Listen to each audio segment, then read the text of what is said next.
Bienvenue dans une nouvelle vidéo de la société Keuco, ici dans le domaine de la construction métallique et de la construction en acier. Pistolet de soudage par goujon.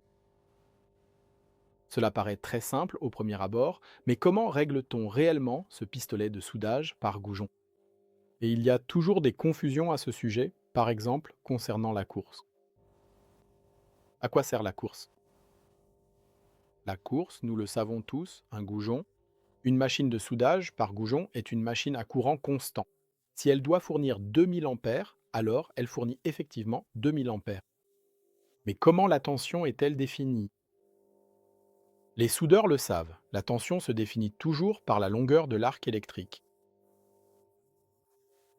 À quelle hauteur, sur quelle longueur l'arc brûle-t-il? Ce n'est pas une question de temps, mais de longueur de combustion. C'est pourquoi, lors du soudage par goujon, nous devons toujours régler la course comme quatrième paramètre. Un petit goujon, par exemple, peut se contenter d'1 millimètre ou d'1 millimètre et demi de course, comme un M8, tandis qu'un gros M24 ou même un goujon à tête de 25 millimètres aura besoin de plus de 5 millimètres de course. Oui, mais comment régler la course? Cela varie beaucoup selon les pistolets, c'est pourquoi nous allons commencer par le plus petit pistolet, un SK14. C'est ainsi que s'appelle ce pistolet, qui est ici équipé pour un goujon fileté. Et on le voit facilement, à l'arrière de ce SK14 se trouvent deux trous. Ces trous sont prévus d'une part pour un tournevis et d'autre part, j'y vois une échelle graduée. Sur celle-ci, il est indiqué 3,5 mm. Qu'est-ce que cela signifie? Cela signifie que ce pistolet, lorsque nous l'actionnons, lorsque nous déclenchons le processus de soudage, se soulève de 3,5 mm. Maintenant, ce SK14 a une particularité qui n'existe pas sur d'autres pistolets. Si j'insère maintenant un goujon et qu'il dépasse, par exemple, d'1,5 mm et que je veux qu'il se soulève encore de 2 mm, donc j'appuie ici, j'appuie vers le bas et ensuite la machine se soulève. Alors elle ne soulève pas les 3,5 mm indiqués ici, mais elle soulève ces 3 mm à partir du début du goujon, c'est-à-dire lorsque le pistolet de soudage de goujon est complètement relâché. Ce pistolet n'a pas de compensation de longueur. Cela signifie que pour une SK14, chaque fois que les lettres SK précèdent, il faut toujours additionner la course et le dépassement du goujon. Donc pour 1,5 et 2 mm, cela ferait maintenant 3,5. Si je n'ai qu'un millimètre de dépassement et une course de 1,5, alors je devrais régler sur 2,5. Je dois toujours additionner cela. Ce n'est pas le cas pour la plupart des pistolets. Ceci est maintenant un pistolet classique, comme il s'en vend le plus. Et ces pistolets possèdent une compensation de course. Cela signifie que si j'ai un dépassement de 4 mm et que je veux aussi soulever de 4,5 mm, je ne règle pas sur 8,5, mais bien sur ces 4,5. Ces pistolets s'appellent K22. K22D car ils possèdent aussi un amortisseur. Nous reviendrons plus tard sur l'amortisseur. Mais pour les K22, K24, K26, c'est identique partout. Ces pistolets possèdent une compensation de course. Cela signifie que même si le boulon variait en longueur d'1 millimètre, ce qui n'arrivera pas car les boulons sont déjà fabriqués avec une grande précision, mais s'il devait varier en longueur, alors le pistolet compenserait cette différence de longueur. Et il ne soulève toujours que ce que j'ai réglé. Voici maintenant la première objection. Je l'entends souvent au téléphone. Sur notre pistolet, dans notre entreprise, on ne peut pas régler cela, tout est noir à l'arrière. Si l'on regarde de plus près, on se rend compte que c'est un capot de protection. Je dévisse ce capot de protection et en dessous, j'ai aussi ces deux trous, exactement comme sur l'autre. Alors, comment cela fonctionne-t-il dans le pistolet? Dans un tel pistolet, il y a un aimant que je vous ai apporté ici. L'aimant est commandé électriquement. Ensuite, il se déplace, le noyau de l'aimant monte et ici en haut, une petite tige sort. Et cette tige, je la limite à l'aide d'une rondelle en laiton. On le voit sur la rondelle en laiton. D'un côté, il y a l'échelle Et de l'autre côté, il y a des trous. Ces trous ont des profondeurs de perçage différentes, dans ce cas d'1,5 à 4,5 mm. Et il se déplace ici au-dessus, et alors cet aimant ne se soulève que d'autant que la profondeur du trou le permet. Je disais tout à l'heure que la course pouvait être réglée sur chaque pistolet. Ce n'était peut-être pas tout à fait exact, car il existe encore un troisième type de pistolet, les soi-disant pistolets KE, des pistolets électroniques. Là, je ne peux pas régler la course. La course est réglée sur la machine. On reconnaît ces pistolets d'une part parce qu'il est écrit dessus KE électronique et d'autre part parce qu'ils disposent d'un câble à 7 broches au lieu du câble de raccordement standard à 4 broches. Les machines conventionnelles ne peuvent pas faire cela. Elles ne disposent généralement que de ce raccordement à 4 broches. Elles commandent donc l'aimant comme je vous l'ai montré. L'aimant se soulève, l'aimant se relâche, le boulon est poussé dans le bain par un ressort. Et avec un pistolet KI, c'est différent.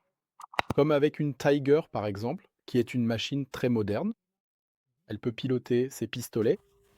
Elle mesure précisément la course. Je définis la course sur la machine. La machine règle la course exactement comme elle est programmée. Comment régler la course sur une Elo Top Plus avec un pistolet KE? Je vais dans le menu principal, Paramètres, Réglages, puis je peux naviguer avec les touches directionnelles jusqu'à la course. En appuyant sur les touches, la course est maintenant réglée sur 4 mm. Je peux la modifier ici, par exemple à 3,5. Ensuite, j'enregistre le tout, je reviens en arrière, et c'est tout. La machine effectue maintenant une course de 3,5 mm.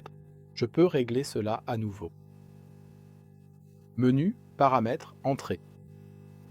Course 3,5. Nous revenons à 4 mm et enregistrons le tout. Et nous revenons à nos paramètres de soudage. Nous voyons maintenant qu'un pistolet KE est connecté. Ici en bas sur notre pistolet, nous avons en haut 0,0 mm. C'est maintenant la position 0 du pistolet. Et si nous avions maintenant placé un goujon et que nous déplacions l'ensemble, nous verrions comment cela change. Grâce à cette fonction, nous pouvons bien sûr aussi régler facilement le dépassement. Nous insérons maintenant le goujon et positionnons l'anneau en céramique. Et si nous appuyons ensuite le goujon avant de vouloir souder, nous verrions maintenant, par exemple, que le dépassement du goujon serait de 3 mm. Et à partir de ce point, à partir de ces 3 mm, il va ensuite encore soulever les 4 mm que nous avons réglés auparavant. Sur le diagramme, nous pourrons ensuite voir très précisément, lorsque nous analyserons cette soudure, que cette machine enregistre toutes les soudures, y compris la levée, c'est-à-dire le courant, le temps et la levée. Et alors, nous pouvons voir très précisément comment le goujon s'est soulevé de 3,5 mm ou 3 mm qu'il dépassait maintenant.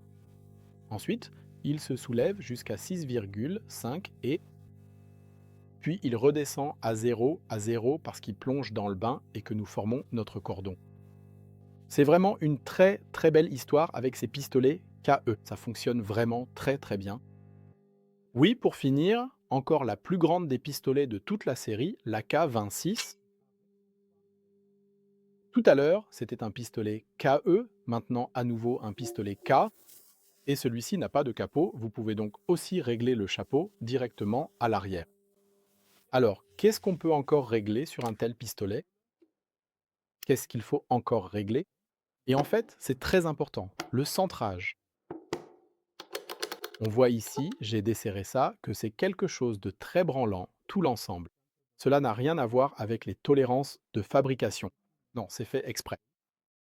Nous insérons maintenant un boulon dans ce support de boulon, nous posons un anneau en céramique dessus, et ensuite nous centrons le tout de façon à ce qu'il soit parfaitement aligné au centre, de sorte que ce boulon puisse se déplacer à travers l'anneau en céramique. Sans toucher l'anneau en céramique, et c'est pour cela que l'ensemble a ses trous allongés. Je centre le tout, et ensuite je serre le tout, et alors c'est bon. Et ensuite, on peut aussi tester ça avec un tir à blanc. Le boulon passe-t-il correctement à travers sans toucher, sans soulever cet anneau en céramique? C'est donc là que j'ajuste le centrage. Qu'est-ce que je dois encore régler? On le voit au niveau du bord inférieur. Sur ces deux vis, parfois, ça ressemble aussi à ça, avec des vis à ailettes. Là, j'ajuste doucement. La longueur du boulon. J'insère le boulon.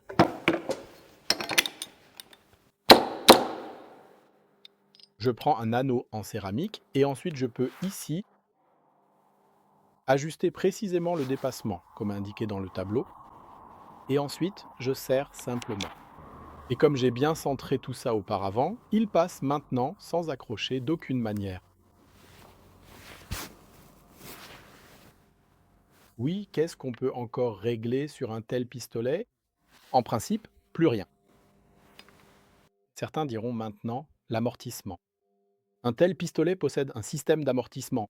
Qu'est-ce que l'amortissement d'un pistolet? Nous voyons ici à l'avant qu'il y a un amortisseur. Pourquoi avons-nous besoin d'un amortissement? L'aimant soulève le boulon, l'arc électrique est maintenu et, grâce à un ressort et au poids du boulon, il est poussé dans le bain de soudure. Il peut bien sûr arriver qu'avec un gros boulon et une course très élevée, celui-ci plonge très rapidement dans le bain de soudure. Que se passe-t-il s'il plonge rapidement dans le bain de soudure? Ça éclabousse énormément et tout l'ensemble vole en éclats. Le bain de soudure, le cordon de soudure part dans tous les sens simplement parce que nous plongeons trop vite. C'est pourquoi il existe ces amortisseurs. Voilà à quoi ressemble cette pièce. Je l'ai démontée une fois. Ces amortisseurs sont réglés, mais ce n'est pas vous, les opérateurs, qui les réglez. Ces amortisseurs sont pré-réglés en usine, montés dans le pistolet, et normalement, vous ne devriez jamais toucher à ces amortisseurs. L'amortissement du pistolet est réglé de façon fixe. C'est pourquoi je vais simplement négliger ce paramètre pour l'instant. Donc, pour résumer, sur le pistolet, nous réglons la course, la notion de dépassement et le centrage. Je vous remercie donc à nouveau ici depuis la construction métallique et on se retrouve dans la prochaine vidéo. Et si vous avez encore des questions à ce sujet, contactez-nous simplement sur www.kirko.net ou appelez-nous. Nos collaborateurs se feront un plaisir de vous aider. Merci.